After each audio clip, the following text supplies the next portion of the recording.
এই শুনছো? শুনছি। এই কি গো? ইস, কি বাজে একটা গন্ধ! দাঁড়াও, দেখছি। এই সাবধানে যেও। একটা কাপড়ের পোটলা। ইস, কি গন্ধ! কি ওটা? কে ফেললো? কি আছে গো? বুঝতে পারছি না, খুব খারাপ গন্ধ, বুঝলে? কোথা থেকে এলো? বাইরে থেকে। দেখি তো, বাইরে গিয়ে দেখি।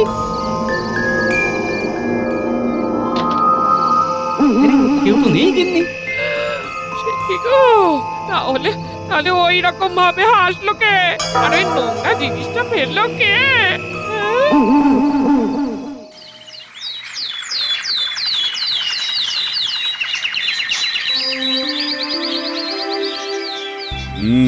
কি হলো বলো তো? গোপাল এখনো এলো না কেন? ওর তো নানা রকম কাজকর্ম থাকে, আসলে সবগুলোই অকাজের, তাই কাজের কাজগুলোর সময় গোপাল দেরি করে। ওই তো গোপাল আসছে, কিন্তু গোপালকে এত বিধ্বস্ত দেখাচ্ছে কেন? কি গো গোপাল, কি হয়েছে? তোমার চোখ মুখ দেখে তো মনে হচ্ছে তোমার সারা রাত ঘুম হয়নি। কি করে হবে মহারাজ? মাঝরাতে কে যেন বাড়ির দাওয়ায় নোংরা কাপড়ের পোটলা ফেলে দিল। এ বাবা, ইস, আরে কে করলো? সেটাই যদি জানতে পারতাম মন্ত্রী মশাই, তাহলে তো তার ঘেঁটি ধরে মহারাজের কাছে নিয়ে আসতাম। কাউকে দেখতে পাওনি গোপাল? না পণ্ডিত মশাই, আমি কাউকে দেখিনি, কিন্তু কিন্তু হাসি শুনেছি। দু ধরনের হাসি। তার মানে ভূতের হাসি। রাজ্যতীশী, এই সময় ভূতের হাসি শোনার কি ব্যাখ্যা হতে পারে?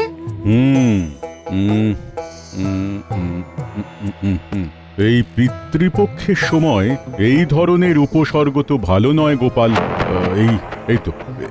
এই তো পুঁথিতে লেখা আছে, পিতৃপক্ষে এই রকম ভৌতিক ক্রিয়াকলে বুঝতে হবে পূর্বপুরুষ কুপিত।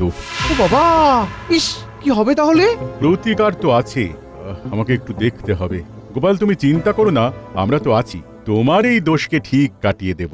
বাবা, মন্ত্রী মশাই যেন একটু বেশি ব্যস্ত বলে মনে হচ্ছে। এটাকে বলে উদ্ব্যস্ত।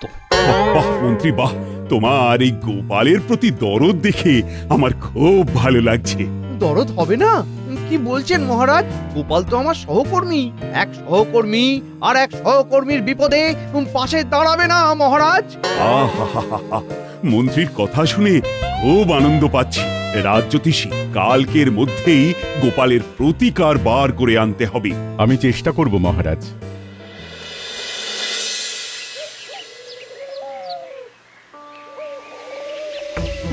কি বলছো গো? মাঝরাতে এ কি উপদ্রব! আর বলো না, কাল সারা রাত কিভাবে কেটেছে তোমাদের বলে বোঝাতে পারবো না, একদম বলে বোঝাতে পারবো না।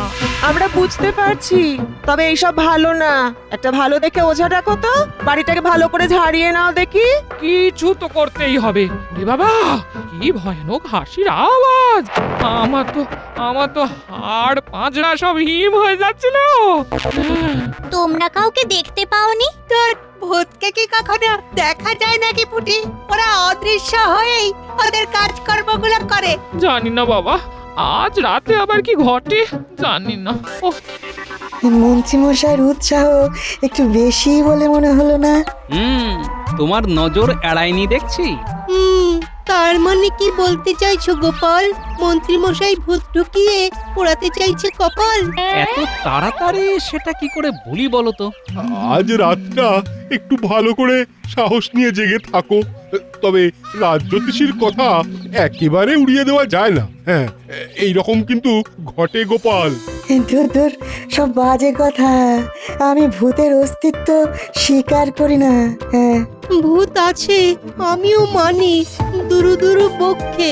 রাত্রিবেলা থাকতে পারি না গো মোটে, অন্ধকার কক্ষে। ওটা তোমার মনে হচ্ছে, আমিও তো একা থাকি। কই, আমায় তো ভূত কিছু করে না। আমিও ভূত দেখিনি, কিন্তু অন্ধকার রাতে ওই মাঝে মাঝে কেমন যেন ওই ভয় পেয়ে যাই। গোপাল এক কাজ করো, চলো আমার বাড়ি, তোমাকে একটা মনের জোর বাড়ানোর ওষুধ দেব। এটা খেলে মনটা শান্ত আর স্থির থাকবে। হ্যাঁ, আজ কিন্তু ওই ঘুম হলে চলবে না গোপাল, আজ সজাগ থাকতে হবে। ওই ওষুধটা খেলে কিন্তু তোমার স্নায়ুগুলো সতেজ আর টান টান থাকবে। চলো বিজ্ঞানী, আজ রাতে তোমার এই ওষুধের প্রয়োজন আছে। হ্যাঁ, চলো।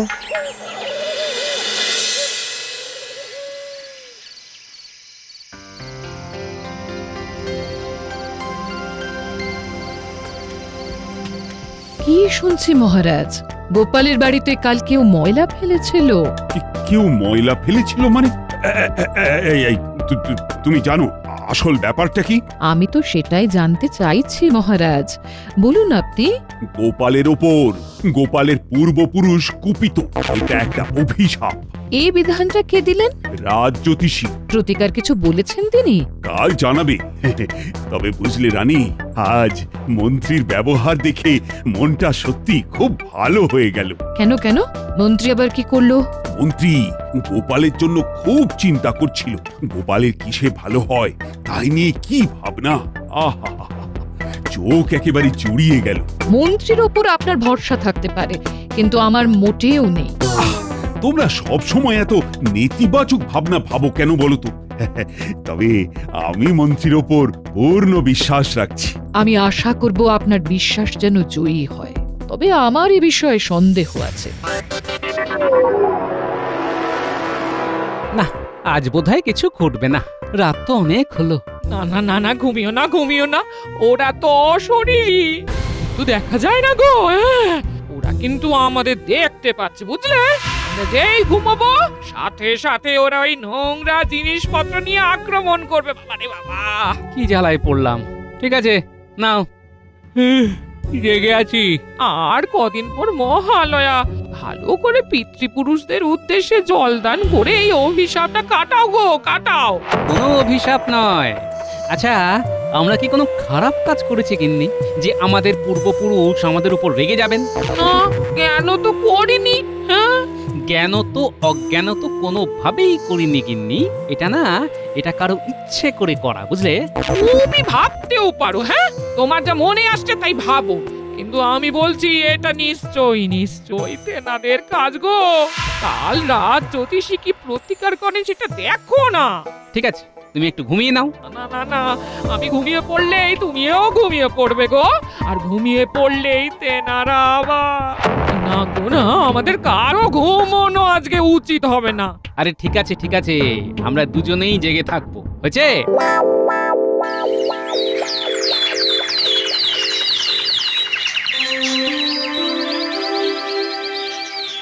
কাল সারা রাত দুজনে দু চোখের পাতা এক করতে পারিনি, কিন্তু কোথায় তেনারা? কেউ তো এলেন না।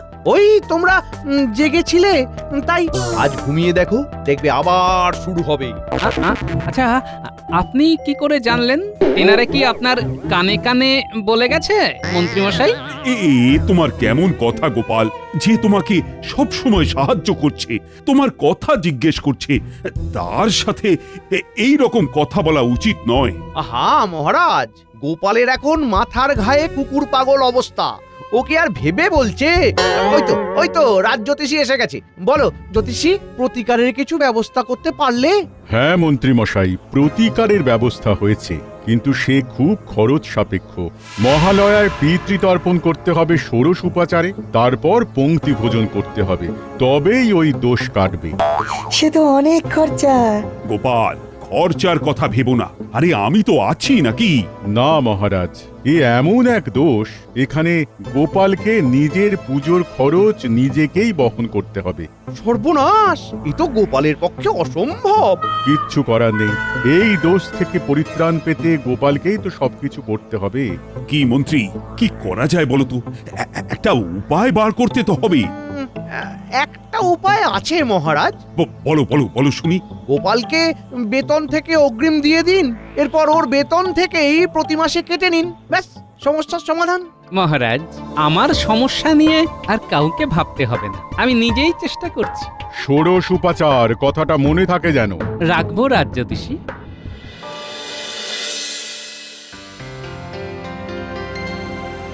কাল রাতে আমরা দুটিতে ঠায় জেগে রইলাম, কেউ এলো না। হ্যাঁ গো দিদি, রাজ জ্যোতিষী তো কিছু প্রতিকার দেননি।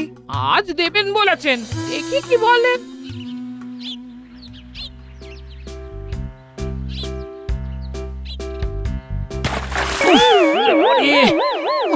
চোখ জ্বলছে, ইস কি গন্ধ! কারা যেন লাফিয়ে নামলো। উফ, চোখটা জ্বলছে বলে দেখতে পেলাম না। এই অবস্থায় বাড়ি গেলে সবাই ভয় পেয়ে যাবে। না, সামনে একটা পুকুর আছে, একটু পরিষ্কার হয়নি। ওই যে দেখ, বটা কাকা আর ঘটা কাকা ফাঁকা বালতি নিয়ে দৌড়চ্ছে। চল ওদের পেছন পেছন যাই। যাবি? ধর, কে হবে তার চেয়ে এখানে বল নিয়ে লোফালোফি খেলি। ঠিক বলেছিস। এই ন্যাপলা, বলটা ছোট। ঠিক আছে, এই নে, এবার লোক দেখি। ছেড়ে দে গুলটে, এটা আমি ধরবো। ওরে বাবারে, আজকে কি সব হচ্ছে! প্রথমে মাথার উপরে পাক, তারপরে তুই। তোমার মাথার উপর পাক পড়েছিল? কে ফেলেছিল? কি করে জানবো বলতো? আমার তো তখন চোখ জ্বলছিল। শুধু শুধু দুজনের ঝাঁপিয়ে পড়ার ধপ করে শব্দ কানে এলো। গোপাল দাদু, তোমার কানে শব্দ হলো যে দুজন গাছ থেকে লাফিয়ে নামলো, আর আমরা দেখলাম দুজনকে বালতি হাতে দৌড়ে যেতে। হ্যাঁ, কাদের দেখলি? বটা কাকা আর ঘটা কাকা কি? বটা আর ঘটা, তার মানে বুঝেছি। এবার মাথা একেবারে খুলে গেছে, বুঝলি? আজ বুঝলাম কিছু পেতে হলে কিছু দিতে হয়। এখন চল। কোথায় যাব? প্রথমে যাব বিজ্ঞানীর বাড়ি। কেন? বিজ্ঞানীর বাড়ি কেন যাব? পথে যেতে যেতে তোদের সব বুঝিয়ে বলবো। চল। চলো।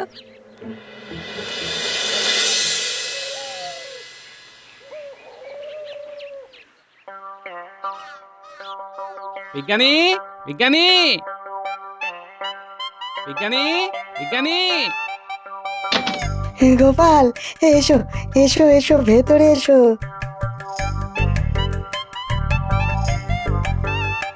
কি তোমার জামা কাপড় ভিজে কেন? শোনো, দুটো ভূত আমার মাথায় পাক ফেলে দিয়েছে।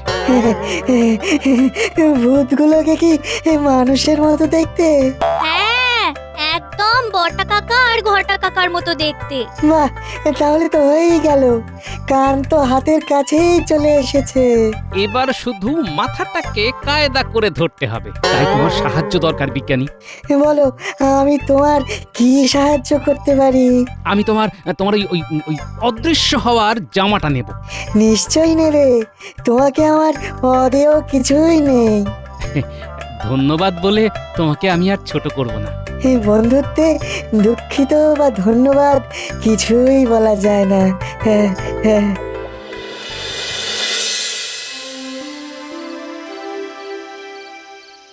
কি শুনছি মহারাজ? গোপালকে নিয়ে এসব কি হচ্ছে? সবই তো ঠিক আছে।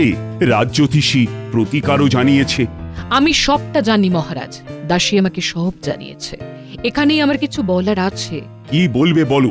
আমি তো আগেই বলেছি, এটা পুরো সাজানো ঘটনা। গোপালকে কেউ বিপদে ফেলতে চাইছে। না না রানী, এ তোমার ভুল ধারণা। খুব তাড়াতাড়ি এটা প্রমাণ হবে, আর গোপাল প্রমাণ করিয়ে ছাড়বে, এটা আমার বিশ্বাস। আজকে ভূতের উপর ভূতগিরি করব। ওরা আসার আগেই আমরা চলে যাব। আজ দারুণ একটা ব্যাপার হবে দিদা। আমি তো ভাবতেই পারছি না গো, ওই বটা ঘটা ভূত সেজে আমাদের ঘরে ওইসব ময়লা ফেলেছিল। এ বাবা! হ্যাঁ, ওরাই করেছিল। যদিও প্রমাণ নেই, সব প্রমাণ আজই পাবো গিন্নি। আমি হব ভূত আর তোরা হবি ভূতের সহকারী। আমাদের কাজ কি দাদু? হাসবি, প্রাণ খুলে মন খুলে হাসবি। ঠিক আছে গোপাল দাদু। এবার চল, আমি এই বিজ্ঞানীর দেওয়া জামাটা পরে অদৃশ্য হয়ে যাই। ঘটা, বেরোতে হবে। আজ কিন্তু ওরা ঘুমোবে। হ্যাঁ, কাল ওরা সারা রাত জেগেছিল। মন্ত্রীমশাই যখন কথাটা বলছেন তখন কি যে হাসি পাচ্ছিল, কি বলবো। কে কে রে বাবা? ও, জ্বালিয়ে মারলো। ঘটা, দরজাটা খোল, দেখ কে কড়া নাড়ছে।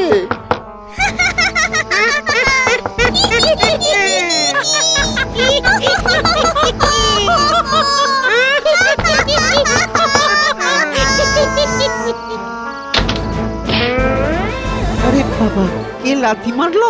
আমাদের নিয়ে রসিকতা, ভূত নিয়ে রসিকতা, আবার এই পিতৃপক্ষের সময়ে? কে তুমি? তুমি নয়, আমাকে আপনি বল। আমি 4000 বছরের পুরনো ভূত। ভূত! ভূত! চুপ! এবার দেখ তোদের কি করি। ওরে বাবা রে, ছেড়ে দাও, আমাদের ঘাট হয়েছে। তোদের এই গোপালের পেছনে লাগতে কে বলেছে? মন্ত্রী মশাই, মন্ত্রী মশাই, ওরে ওরে, মন্ত্রী মশাই আমাদের কপালের পেছনে লাগতে বলেছে। সত্যি, এতে আমাদের কিচ্ছু করার নেই, বিশ্বাস করুন। বিশ্বাস করতে পারি একটা শর্তে। কাল রাজসভায় সকলের সামনে সব স্বীকার করতে হবে। রাজি? রাজি, রাজি রাজি রাজি রাজি রাজি।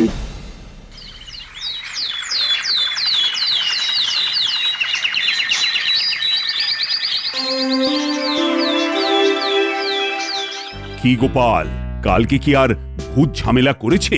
না মহারাজ, কাল বিকেলে আমার মাথায় পাক ঢেলে সেই যে পালিয়েছে, আর আমার ঘরের ত্রিসীমানায় আসেনি। খুবই লাজুক ভূত মহারাজ। লাজুক ভূত? ভূত আবার লাজুক হয় নাকি? হয় হয়, একটু পরে ভূত এসে নিজ মুখে সব দোষ স্বীকার করবে। ভূত দোষ স্বীকার করবে? কি সব বলছো? ভূত তো তোমার পূর্বপুরুষ। আমার পূর্বপুরুষদের তো খেয়ে দিয়ে কাজ নেই যে তাদের বংশের বাতি দেবার এই গোপালের ক্ষতি করবে। এই ভূতটা ঠিক ভূত নয়, বলা যেতে পারে অদ্ভুত মহারাজ। কিরকম হলো? ভূতের ব্যাপারটা কি শেষমেশ ঘেটে গেল নাকি? মহারাজ, এই বটা ঘটা আপনার সাথে দেখা করতে এসেছে। কি বটা ঘটা? তোমাদের কপাল ফুললো কি করে? মহারাজ, মহারাজ কাল রাতে আমাদের ভূতে ধরেছিল। সে কি কৃষ্ণনগরে কি ভূতের চাষ হচ্ছে নাকি? সে কি মার, দুজনের মাথা ধরে কি ঠোকাঠুকি। আমরা ভূতের কাছে কথা দিয়েছি, যা বলবো সত্যি বলবো। ঠিক আছে, যা বলার বলো।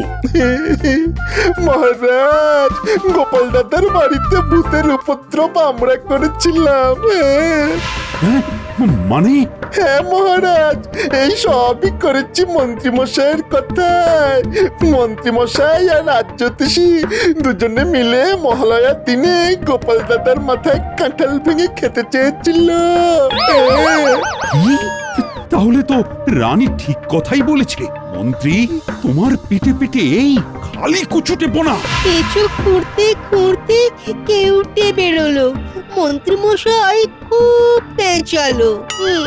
ওর সব পেঁচ পয়জার আমি বার করছি। শোনো মন্ত্রী, যেটা করে তুমি গোপালকে বধ করতে চেয়েছিলে, সেটা তুমি আর রাজ্যোতিষী মিলে করবে। মানে? সেদিন সারা গ্রামের লোক তোমাদের নিমন্ত্রিত, সবাই সেদিন অন্ন গ্রহণ করবে, আমিও করব। আর কি কি হবে সেটাও বলে দিচ্ছি। যাক, একদিন অন্তত গিন্নিকে আর হাত পুড়িয়ে রান্না করতে হবে না। মন্ত্রী মশাই আর রাজ্যোতিষী সবার দায়িত্ব নিয়ে নিয়েছেন। আমরা শুধু যাব। আর খাবার খাবো। মহারাজ, আমি খুব দুঃখিত যে আপনার অনুমতি ছাড়া রাজসভায় প্রবেশ করলাম। না না না, কিচ্ছু অনুমতির প্রয়োজন নেই। বলো বলো, কি বলবে? মন্ত্রী মশাই আর রাজ্যোতিষী মশাইয়ের শাস্তি খুবই কম হয়েছে। ওদের অপরাধ অনুযায়ী শাস্তি খুব সামান্য। তুমি বলো, ওদের কি শাস্তি দেওয়া যায়? মহালয়া থেকে শুরু হবে, বিজয়া পর্যন্ত চলবে। গ্রামের সবাই পেট পুড়ে খাবে। রানীমা, রানীমা মরে যাব, মরে যাব। আমি অত বেতন পাই না রানীমা। এই অলক্ষণে মন্ত্রী মশাইয়ের জন্য আমার এই দশা। একেই বলে সুখে থাকতে ভূতে কিলোনো। কথায় আছে না, সৎসঙ্গে স্বর্গবাস, অসৎসঙ্গে সর্বনাশ। মহারাজকে এবার সবটা পরিষ্কার করে দাও। হ্যাঁ মহারাজ, বটা ঘটাকে যে ভূত মেরেছিল, সেই ভূত আসলে আমি। বিজ্ঞানীর দেওয়া অদৃশ্য হওয়ার পোশাকটা পরে বটাঘটার ঘরে ঢুকে বটাঘটাকে দিয়ে সত্যি কথাটা বার করে নিলাম। এই না হলে গোপাল, হ্যাঁ? কি বলেছিলাম মহারাজ, গোপাল সম্বন্ধে মিলে গেল তো? সব মিলে গেল, হ্যাঁ?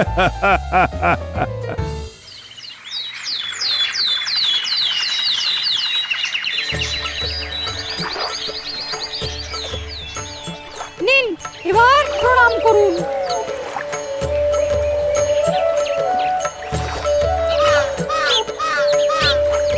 মহারাজ, আপনাদের তর্পণ শেষ হলো। মন্ত্রী, জল খাবারে লুচি আর আলুর দম দিয়ে শুরু করছো তো? সাথে আর কি আছে? সাথে ভোলার দোকানের সরভাজা, আমি বলে দিয়েছি 20 কেজি। 20 কেজি? কপাল, কপালের না